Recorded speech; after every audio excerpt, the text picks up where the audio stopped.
Welcome to the book of Ezekiel. Now, if there was any prophet you might be excused for thinking he was a bit of a crazy person, that would be Ezekiel. Because this guy, man, he saw and he said and he did some pretty crazy things. Now, that might be because he was the only prophet to prophesy outside of Israel. Well, that is besides Jonah, but he had his own issues. Anyways, Ezekiel prophesied in Babylon. He was in exile in Babylon, hauled off to the Tigris and the Euphrates. Now let's remember our history here. There were 3 waves of deportation that occurred in the final years of Judah. The first one was in 605, and that's when Daniel and his buddies were hauled off to Babylon. The second one occurred in 597, and that is when our buddy Ezekiel and the king Jehoiachin were taken off to Babylon. And then, of course, the final destruction of Jerusalem and the massive exile of its people occurred in 586. Well, Ezekiel's ministry begins 5 years after he was taken into exile in Babylon. The year is 593. And we read in the opening lines of the book of Ezekiel that it was in the 5th year of the exile of King Jehoiachin. That's when Ezekiel got his call. Well, what was going on back in Judah while Ezekiel's over there in Babylon? Zedekiah is on the throne at this point, and he's a vassal of Babylon. He's sending his tax money out to Babylon. However, 5 years later, 5 years after this point, he's going to begin to ally. He's going to form an alliance with the nation of Egypt, and together they are going to revolt against Babylon. And Babylon, he doesn't like that very much. So Nebuchadnezzar is going to come in, besiege the city for a year and a half, and then burn Jerusalem to the ground. Well, one of the convenient things about our buddy Ezekiel is that he dates many of his oracles. He'll say, in the 11th year of our exile, in the 4th month, on the 5th day, the word of the Lord came to me and said, da da da da da. So we are given a lot of specific dates. And thank you, Ezekiel, the vast majority of these oracles occur in chronological order, of course, with a few exceptions. Let's take a look at a chart briefly to kind of see the chronology of Ezekiel's oracles. So here we are, the dated oracles in Ezekiel. There's about a dozen of them. Here are the verses where they occur, and then of course we're given in the 5th year of the exile of King Jehoiachin on the 4th month, on the 5th day, this occurred. Now, as you can see, remember our exile event happened at 586. So that is somewhere kind of in this window right here. So the majority of Ezekiel's oracles occur before the fall, but there is a portion of his oracles which occur after the destruction of Jerusalem. These ones in purple are his oracles against the nations. And his very last oracle occurs in 571, and then his grand restoration oracles occur a few years before that. So, as we can see from this, Ezekiel's ministry surrounded this most devastating event in Judah's history. If we just look at the structure here, the first 24 chapters are given towards announcing the inevitable coming destruction of Judah. And Ezekiel's going to do this from Babylon, but he's going to condemn the nation of Judah and announce its coming destruction. And that's going to take place from 593 to kind of about 588 here. And then Judah is going to say that Ezekiel's going to say that God is going to use the nation of Babylon to exercise judgment against Judah's neighbors as well, against the other nations. And then there's this kind of neat transition chapter between the judgment oracles against Judah and the nations and the restoration oracles of 34 to 48. And that is in chapter 33. And in this chapter, a fugitive who escapes from the destruction of Jerusalem comes, and he's probably all bloody and beat up, but he comes to Ezekiel and he says, "The city has fallen." And that's our chapter 33. It's pretty interesting. And then, of course, we have these wonderful restoration oracles here in 34 to 48. And then you probably recall the significance of chapters 40 to 48, the New Temple oracles. And these oracles are going to leap forward another 12 years to 573, and they are going to record a reversal of the devastation that we read about in chapters 8 to 11. But I'm getting ahead of myself. More on that later. Let's get back to Ezekiel being a crazy person, why don't we? And talk about that for a minute. So Ezekiel is known as the father of the apocalyptic. That is the apocalyptic genre of literature. And that's because he has several visionary experiences which are wild and crazy.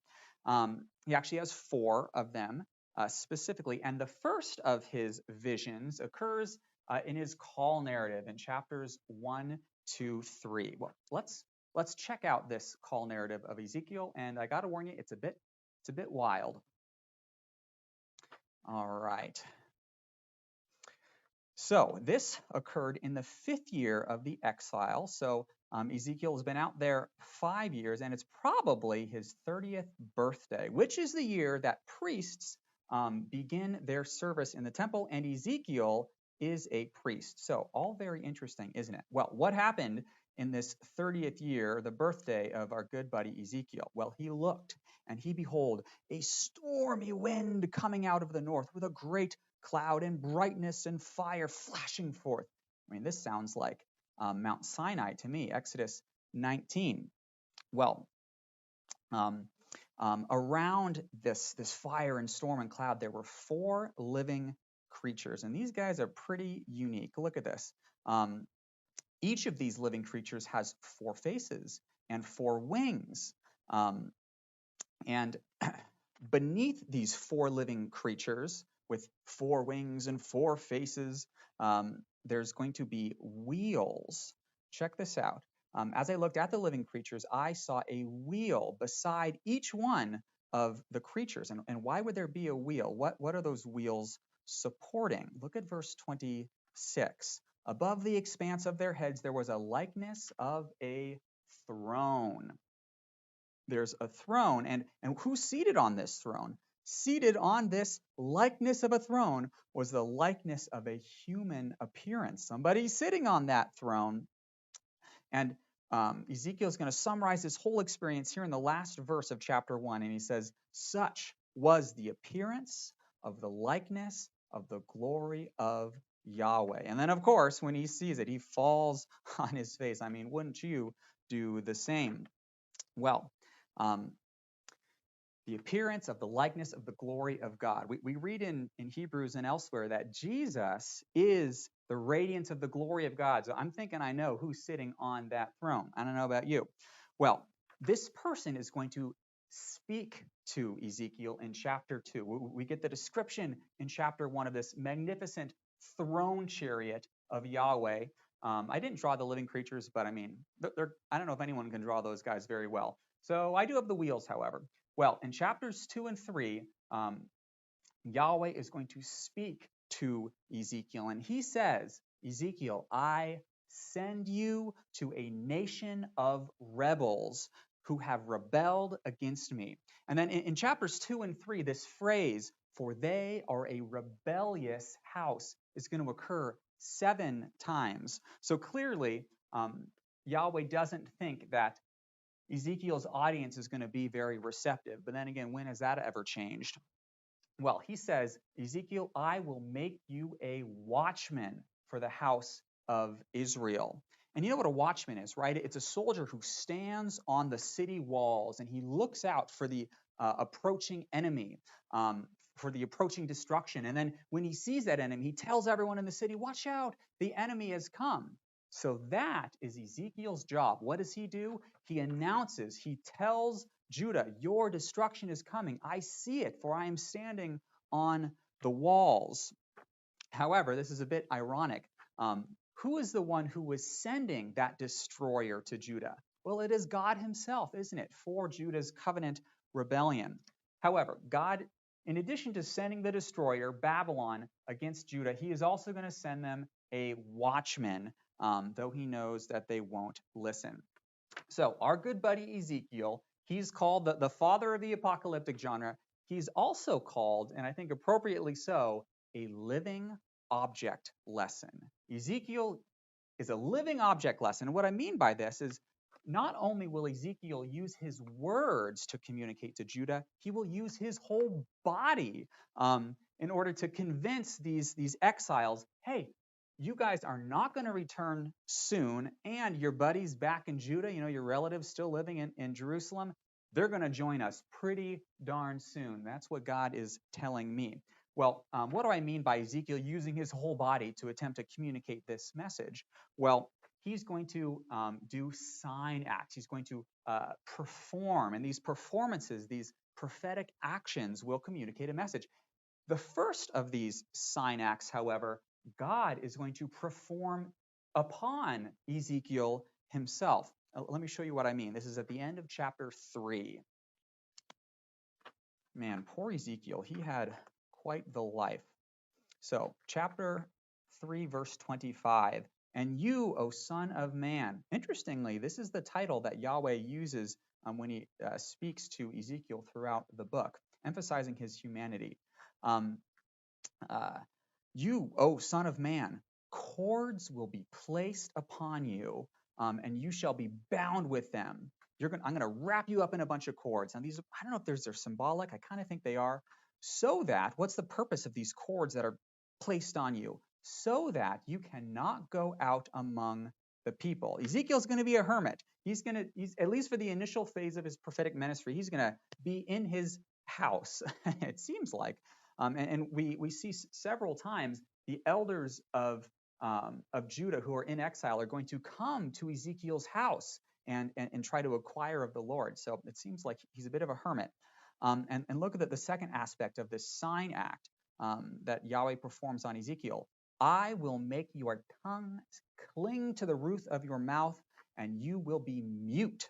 You will be mute and unable. Look at this. What's the purpose of Ezekiel becoming mute? So that you will be unable to reprove them, unable to call them to repentance. Isn't that interesting? Remember Jeremiah? He was forbidden from praying from interceding for Judah. Jeremiah, you cannot pray for Judah. So here Ezekiel is forbidden from calling them to repentance, or at least that's what it seems this being mute is implying. Now, Yahweh has made Ezekiel mute. However, God is going to open Ezekiel's mouth whenever he wants Ezekiel to speak a word to the exiles in Judah. And he's going to do just that. He's going to open Ezekiel's mouth to speak judgment on Judah in the remainder of this first section of Ezekiel in 1 to 24, which we will take a look at next.